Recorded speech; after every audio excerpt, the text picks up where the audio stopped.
Hello అండి. కొబ్బరి నీరు తాగడం వల్ల చాలా లాభాలు ఉన్నాయి.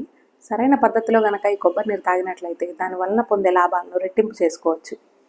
ఉదయం లేవగానే పరగడుపున బ్రష్ చేసిన తర్వాత కొబ్బరి నీరు కనుక తాగినట్లయితే డైజెషన్ ఇంప్రూవ్ అవుతుంది, మెటబాలిజం బూస్ట్ అవుతుంది, అలాగే డీటాక్సిఫికేషన్ అనేది కూడా జరుగుతుంది. మిడ్ మార్నింగ్ అంటే ఉదయం బ్రేక్ఫాస్ట్కి, ఆఫ్టర్నూన్ లంచ్కి మధ్యలో కనుక కొబ్బరి నీరు తాగినట్లయితే గట్ని హైడ్రేటెడ్గా ఉంచుకోవడంతో పాటు ఎసిడిటీని కూడా ప్రివెంట్ చేయొచ్చు. ఎక్సర్సైజ్కి ముందు లేదా తర్వాత తాగినట్లయితే బాడీకి కావాల్సిన ఎలక్ట్రోలైట్స్ని అందించడంతో పాటు బాడీని కూడా కూల్ చేస్తుంది. ఈవినింగ్ అది కూడా సన్సెట్కి ముందు కనుక తాగినట్లయితే డైజెషన్ ఇంప్రూవ్ చేయడంతో పాటు రిలాక్సేషన్కి కూడా హెల్ప్ చేస్తుంది. ఎలా తాగాలి అంటే మనకి న్యాచురల్గా ఫ్రెష్గా దొరికేటువంటి కొబ్బరి నీళ్ళలో ఐస్ వేయటం కానీ, అవి కొంచెం సేపు ఫ్రిడ్జ్లో పెట్టి తాగటం కానీ వంటివి చేయకూడదు. ఏదైనా హెవీ ఫుడ్ ఐటమ్స్తో కలిపి కొబ్బరి నీళ్ళను సేవించకూడదు. మెల్లగా సిప్ చేస్తూ తాగినట్లయితే బెటర్ అబ్సార్ప్షన్ ఉంటుంది.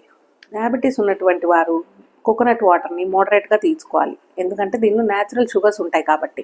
అలాగే లో బీపీ ఉన్నటువంటి వారు కూడా చాలా తక్కువగా తీసుకోవడం మంచిది, ఎందుకంటే దీనికి బ్లడ్ ప్రెషర్ని లో చేసేటువంటి గుణం ఉంది కాబట్టి.